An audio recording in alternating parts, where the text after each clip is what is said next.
Sorel méritait d'avoir un poste de radio, parce que c'est une grande ville qui s'est bien développée. Et les frères Simard, ils ont travaillé très fort pour développer la ville. Les 3 frères Simard, même les 4 frères Simard, il ne faut pas oublier le père de Mlle Colette Simard, qui était un homme que j'aimais beaucoup, un grand comptable. Et puis, j'ai dit, il faut que Sorel ait un poste de radio. J'ai vu M. Gendron, j'en ai parlé à M. Édouard, et puis après ça, j'en ai parlé à son secrétaire, M. Olivier, et puis nous avons continué à travailler. Pendant la guerre, pour accorder un permis, et que le gouvernement accorde un permis comme ça, il fallait qu'il y ait une bonne raison. La raison, c'était pour amuser un peu les travailleurs, afin qu'ils puissent rester là pour travailler, pour fabriquer des canons, puis des bateaux, puis différentes choses. Le poste de radio CJSO aidait beaucoup à faire de la propagande. D'autant plus qu'il y avait le nom, on a choisi le nom CJSO, on essayait de trouver le nom de M. Simard là-dedans, puis le nom de Sorel. Il fallait avoir absolument la lettre, 4 lettres, on avait le droit seulement 4 lettres pour partir. Les autres lettres, on pouvait faire ce qu'on voulait, pourvu que ça ne dise rien. On ne leur disait pas que ça disait quelque chose. On parlait CJSO, CJ, Sorel, Richelieu, M. Joe Simard, puis ensuite de ça, le nom de Mme Édouard là-dedans, c'est une de ses lettres, et le nom de la femme de M. l'épouse de M. Joseph aussi, puis l'épouse de M. Édouard. On a mélangé un peu les notes. Les démarches, les premières, ont été vers 1943. Et puis, ça s'est échelonné, là, ces démarches-là. Disons, pendant 2 ans, jusqu'à la fondation du poste en 1945. Nous avons eu un monsieur Henri Gendron, qui était ingénieur, qui nous avait été prêté aux usines de Sorel par la compagnie General Electric. Et puis, c'est lui qui nous a aidés dans le choix de l'équipement qui a servi à l'établissement de CJSO. Et puis, il y a eu aussi Arthur Prévost, qui était un journaliste à la Pige à Sorel à ce moment-là, et qui a fait signer une pétition dans la population là, pour faire la demande d'un poste de radio. Alors, mon père, comme il était ingénieur, a été celui qui en a fait les plans et l'installation avec son assistant Joseph Cardin. Alors, ils ont travaillé des mois et des mois. Et mon père a été le premier président du poste CJSO. Entre 40 et 50, c'est le point, d'après moi, c'est le point où la radio a été une chose sacrée pour le peuple. Lorsque nous allions faire des émissions à l'extérieur, par exemple, on mettait les micros sur le trottoir avant de désembarquer dans la voiture taxi. Très souvent, je pariais quelquefois avec l'animateur. Moi, je te garantis, celui-là s'approche du micro. Là, presque à tout coup, il s'approchait. Il regardait le micro, là, comme s'il était au 7e ciel. Puis la plupart des jeunes, là, c'était immanquable. « Allô, papa? Allô, maman? » Même le micro n'était pas branché. Ben, ça, c'était... Puis partout où on allait, comme par exemple dans les radiodiffusions de hockey, là, des parties de hockey, là, dès qu'un type de la région nous voyait, là, par exemple à Québec ou à Saint-Hyacinthe, là, il était transporté dans nous voir. Je peux-tu vous donner un petit coup de main? Il y a quelque chose. C'était tellement exclusif comme métier. Comme je disais au début, il n'y en avait pas tellement de postes de radio. Alors, c'était un peu privilégié chez nous d'avoir notre poste de radio. Alors, oui, on faisait partie un peu d'une catégorie un peu spéciale. À ce moment-là, au début de CJSO, nous avions plusieurs programmes live, comme on dit, je ne sais pas comment ça va dire ça en français, en direct du studio.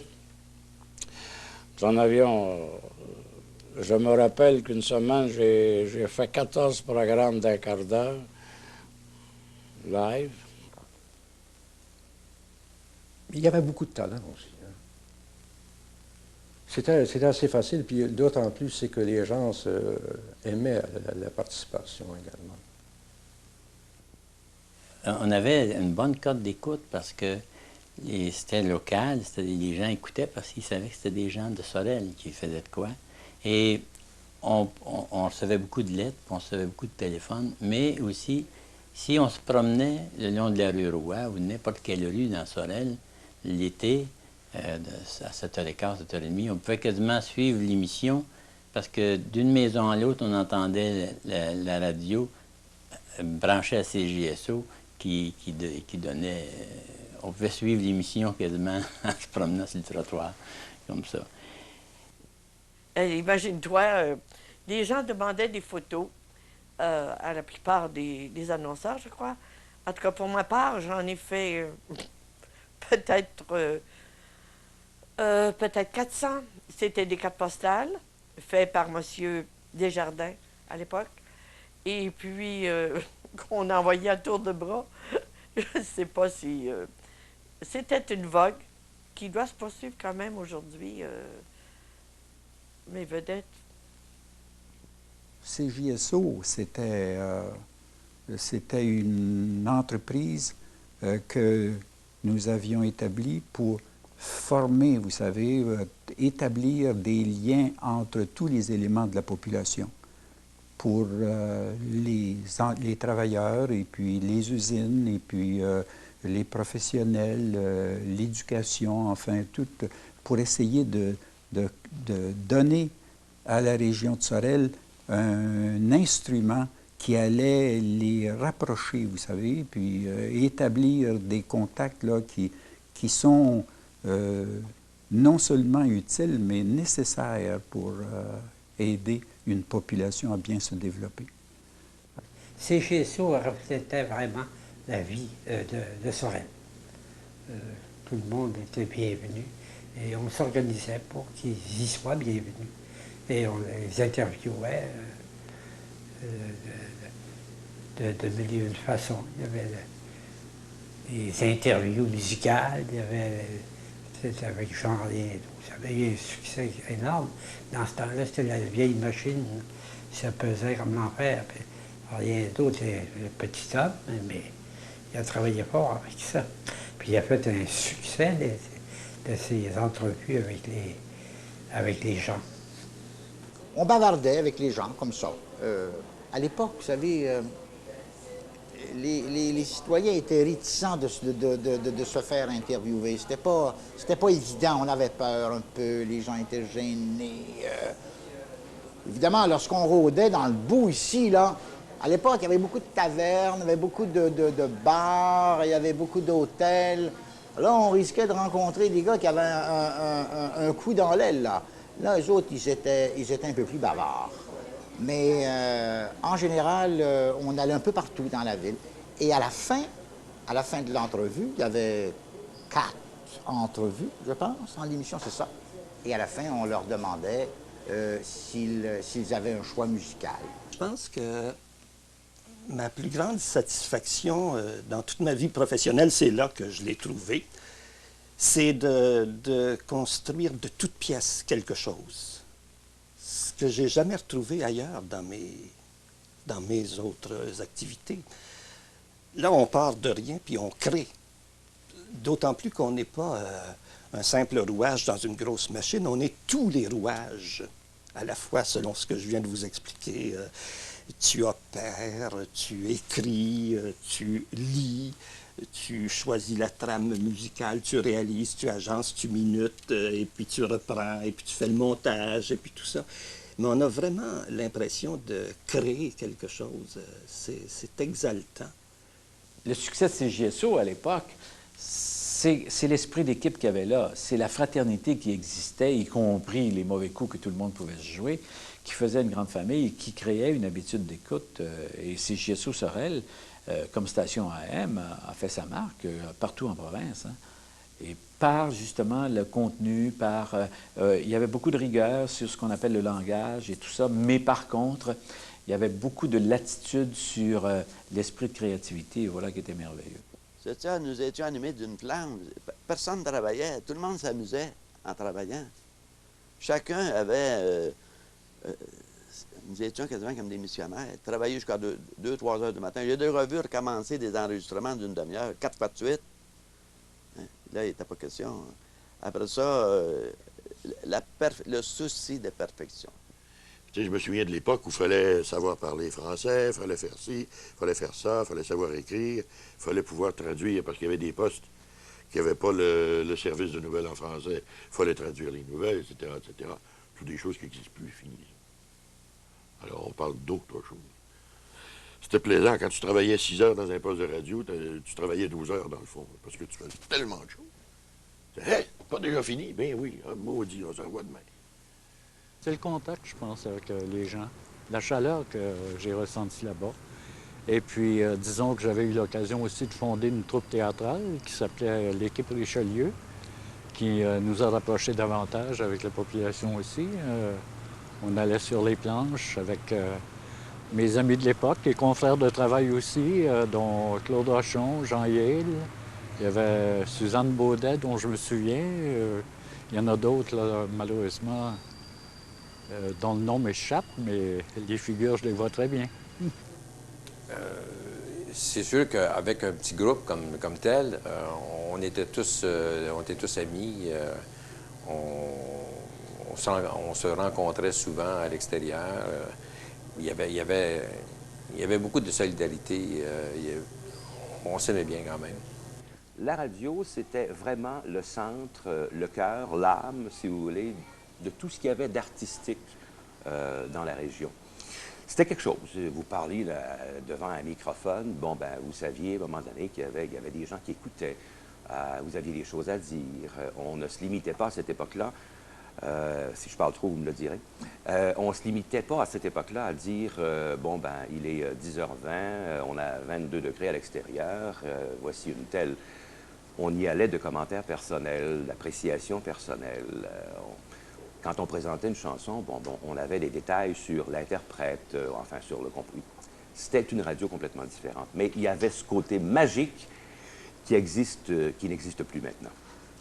On s'intéressait beaucoup à tout ce qui était local, fût-ce dans le sport, fût-ce dans les actualités. Il y avait la chronique de Marine Industrie le soir.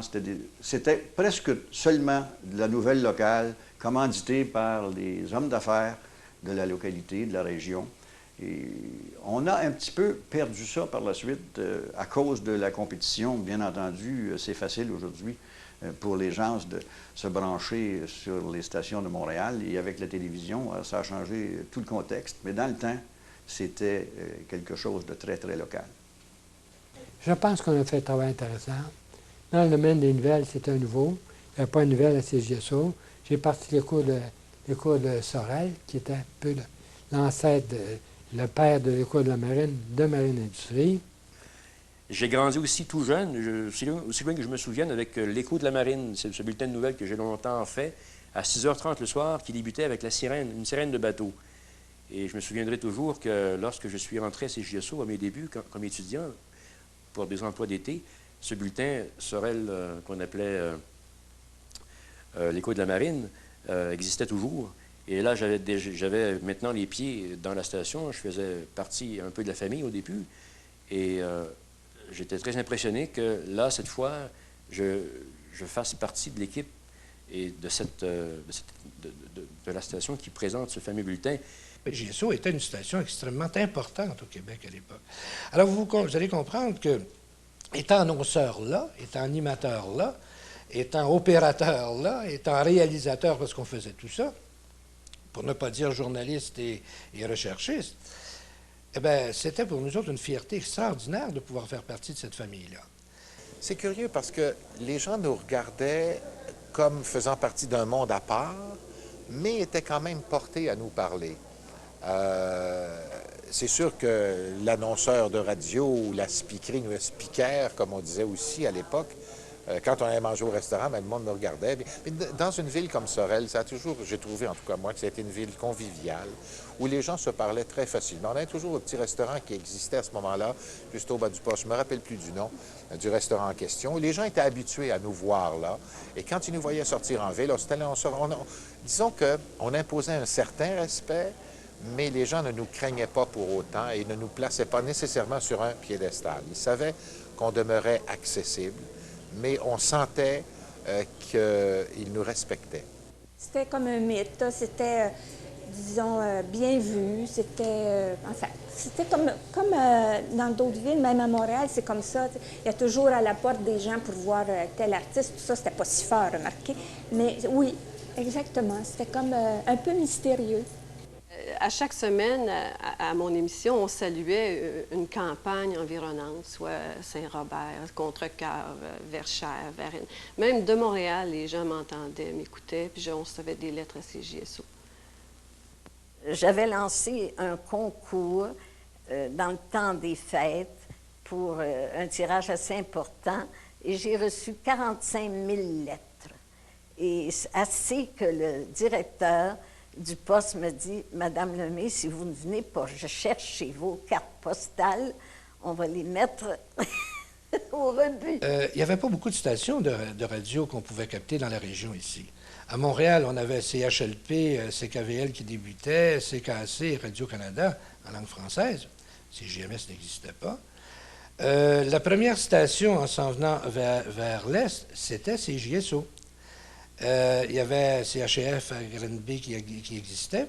Et tout de suite, on passait à CHLN à Trois-Rivières. Et de là à Québec, à CHRC et CKCV. Alors, c'était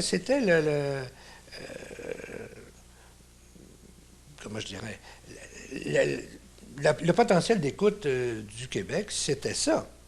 Le vendredi soir, à 9h, directement du Théâtre Sorel, on commençait à répéter vers 6h au studio.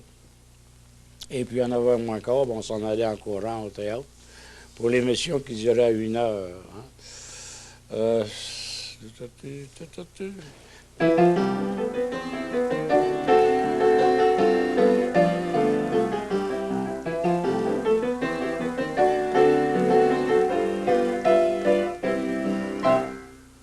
C'était M. Rochon qui annonçait ça. J'ai fait mes débuts à l'âge de 10 ans. Je chantais, moi, dans mon quartier. Là, tout le monde me faisait chanter, puis j'aimais beaucoup chanter. Puis Claude Rochon avait entendu parler de moi. Il m'avait appelé pour me demander si je voulais participer à la Revue des talents. Puis ça ne me tentait pas tellement, là, parce que j'avais peur un petit peu. Je ne savais pas à quoi m'attendre. Finalement, j'étais allée à l'âge de 10 ans. Et puis, 2 ans après, à l'âge de 12 ans, j'ai reparticipé au concours. Et puis, là, je me suis rendue en finale. J'ai gagné le 2e prix. Puis ça a commencé comme ça, là, à CJSO. Il aurait été impensable, à l'époque, de ne pas trouver au cœur d'une station de radio un grand studio avec un beau piano à queue en plein milieu. C'était incontournable. Et le piano, et le principe, il fallait absolument le piano à queue. Je me souviens que, pour illustrer le changement de mentalité, je me souviens que l'une des premières transactions qu'a faites Franklin Delaunay quand il a acquis Radio Richelieu au début des années 70, ça a été de vendre le beau piano à queue de CJSO à l'Auberge de la Rive. On n'aurait jamais cru ça possible il y a 30 ans. C'était le cœur de la station. Les artistes défilaient. Il y avait le garage Frappier avec Mendoza Auger.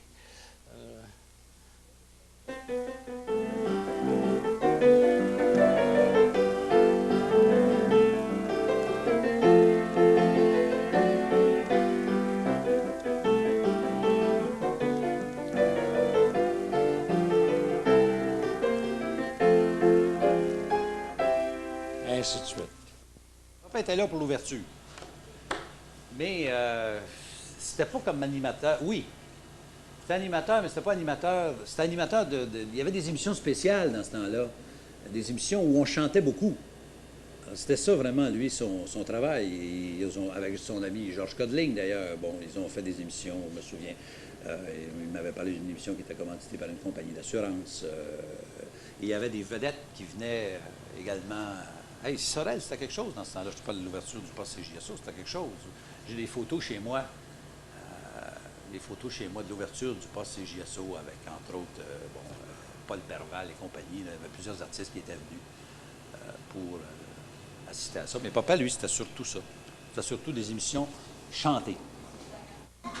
Quand ça ne serait que l'époque du Café de la Bonne Humeur au Club de presse, le plaisir qu'on a eu là chaque matin avec 50 ou 60 dames qui étaient là, avec François Parenteau au piano, avec Janine Lemay comme première animatrice, Marie Sfagnan, Alain Champoux. On avait un plaisir fou. C'était du direct, là. Une émission qui se voulait drôle avec un public. régional, 5 jours par semaine. Il y a des matins que Michel Champagne et moi, puis ceux qui nous entouraient, on se creusait vraiment la tête en se disant qu'est-ce qu'on peut bien aller raconter ce matin. Parce que la télévision, tu as l'image, tu as les gestes. Pour le public, ceux qui étaient avec nous, OK, ça va, mais ceux qui écoutaient à la maison, là, un petit appareil, là, uniquement à la radio, une émission d'1h30, ça, il fallait le faire. Ça, je pense que c'est un défi. Je me demande si on serait capable de refaire ça aujourd'hui, mais comme je le disais tantôt, il s'agirait de relever les défis. Mais sur une base de 5 jours par semaine, je ne sais pas si on aurait encore l'énergie pour faire ça, ou si les gens, il faut être bien franc, auraient la patience de nous écouter. Puis, à l'époque, j'ai l'impression qu'on nous écoutait tout de même. Oui, c'était une grande famille. Quand un se mariait, tout le monde y allait. Puis quand ça arrivait souvent, là, les fêtes, là, on faisait des fêtes le samedi, là, on se réunissait, là, 7, 8, 10 au même local, là, on est lâché.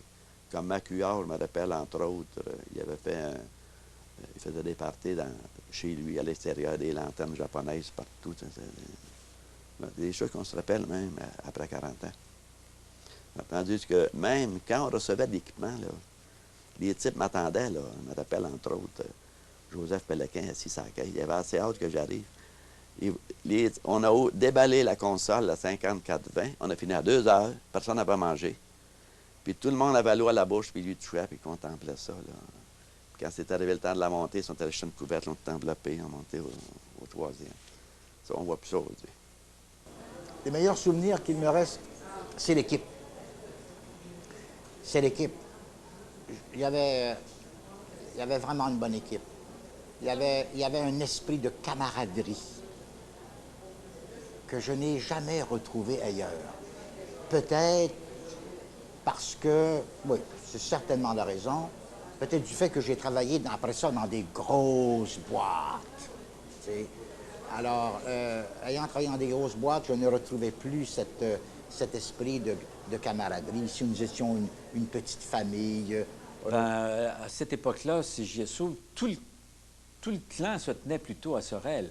Et c'était un événement pour nous autres que de se rendre à Sorel avec Gilles Tessier. Mais combien de fois on est revenu sur le bateau, puis je peux vous dire qu'il n'aurait pas fallu être capitaine du bateau, parce que quand on allait à Sorel, c'était la tournée des Grands-Ducs. Je peux vous dire qu'on s'en souvenait longtemps, hein? C'était des joyeux lurons, mais c'était l'époque. Puis, je sais pas, on était peut-être fait plus fort que vous autres. On avait le coude solide. C'était très familial et c'était partout comme ça.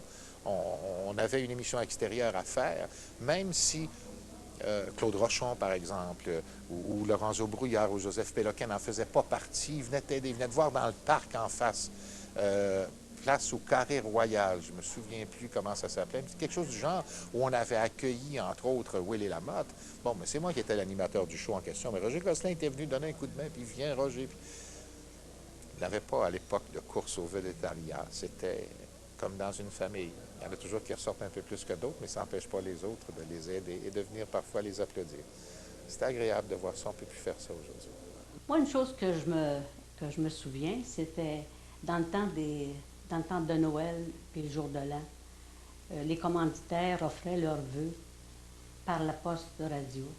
Puis, ils nous faisaient chanter des chansons. On chantait une chanson, puis on disait, ben ça, c'est commandité par le garage Frappier, supposons. Puis après ça, un autre arrivait, chantait une autre chanson.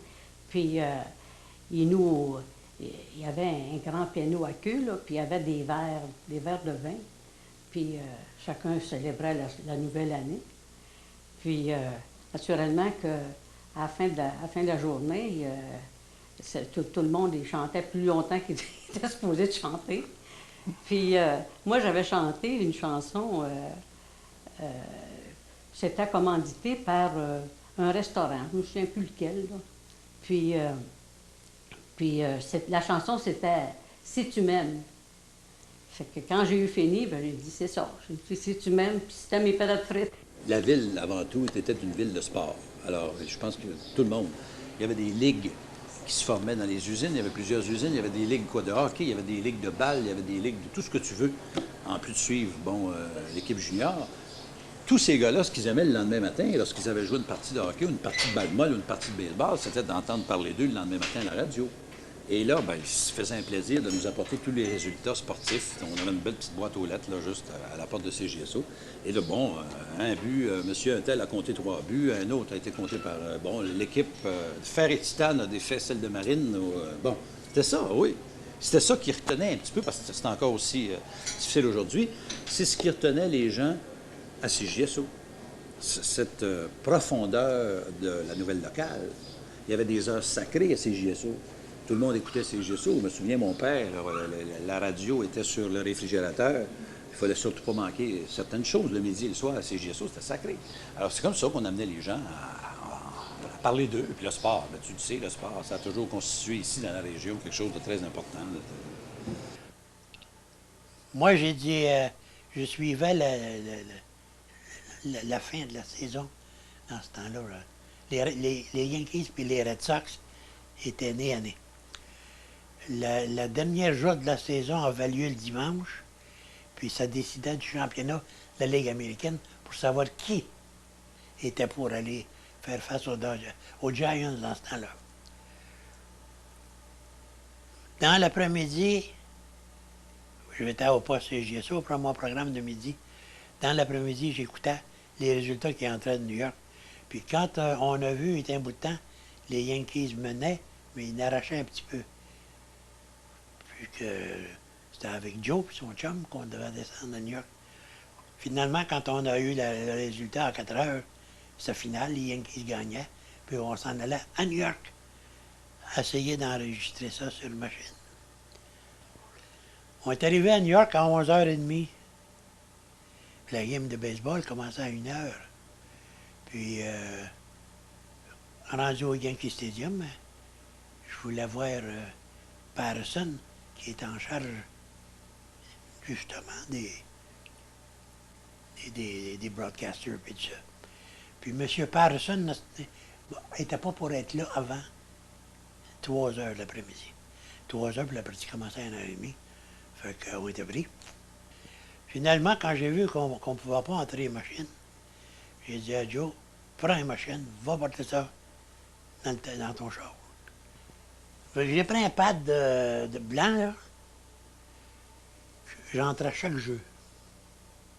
Chaque lancer, haut, bas, puis bon. Après ça, je dis chez la feuille, dans ma poche, on continue la manche, le frappeur suivant. On avait pas de même dans ma poche. Le soir, il fallait faire la game. C'est ça que je disais à M. Boulian, je disais, je vais la recomposer. Oh! Comment tu vas faire ça?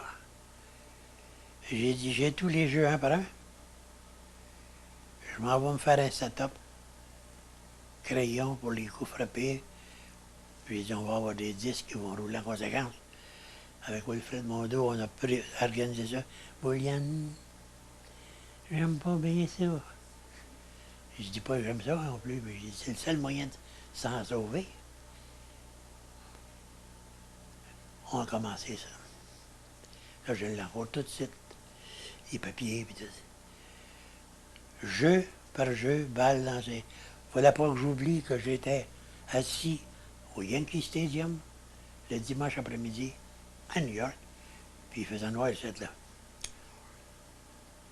Quand c'était, avant que ça finisse, Wilfred me faisait signe d'accélérer. Non. Je savais le temps que ça avait pris pour la game. Boulian, à la 3e manche, il est venu. C'est encourageant, ça.